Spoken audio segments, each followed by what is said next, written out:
టాలీవుడ్ పైన అల్లు అరవింద్ సంచలన కామెంట్స్ చేశారు. తెలుగు సినిమా ఇండస్ట్రీలో కల్చర్ తగ్గిందని, ఇండస్ట్రీలో ఎవరి కుంపటి వారిదే అవుతోందని, తెలుగు సినిమాలకు 7 జాతీయ అవార్డులు వచ్చాయని, ఎవరికైనా నేషనల్ అవార్డు వస్తే పండుగలా జరుపుకోవాలి, కానీ మా ఇండస్ట్రీ స్పందించకపోతే సైమా స్పందించింది అని, సైమా చేస్తున్నటువంటి కార్యక్రమానికి అభినందనలు అని చెప్పి అరవింద్ అన్నారు. అయితే ఇక్కడ ఆయన మెయిన్గా కోట్ చేసిన మాటలు మనం తీసుకుంటే, ఎవరి కుంపటి వారిదే, నేషనల్ అవార్డు వచ్చినా కూడా పట్టించుకోవడం లేదు, మనకంటే ముందే సైమా స్పందించి వారికి సత్కరించింది, ఇది కదా చేయాల్సింది, ఇది కదా జరగాల్సింది. కానీ తెలుగు ఇండస్ట్రీ పూర్తిగా ఇంత దీనావస్థలోకి వెళ్ళిపోయింది.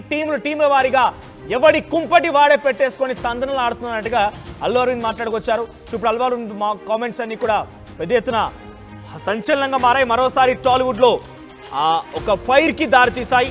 ఒకసారి అల్లు అరవింద్ ఏం మాట్లాడారో చూద్దాం.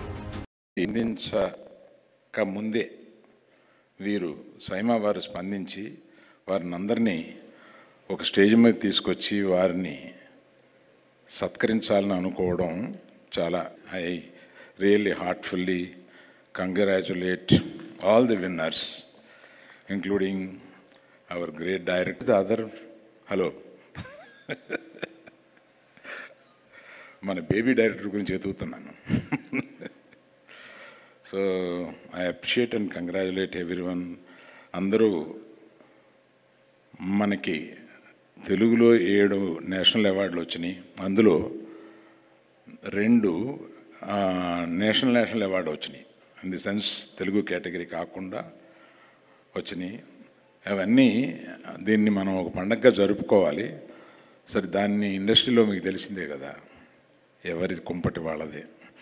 అందుకని I really appreciate once again SIIMA for coming forward and దీన్ని ముందుకు తీసుకెళ్తున్నందుకు I really congratulate. Thank you for inviting us and making a part of this whole thing. Thank you.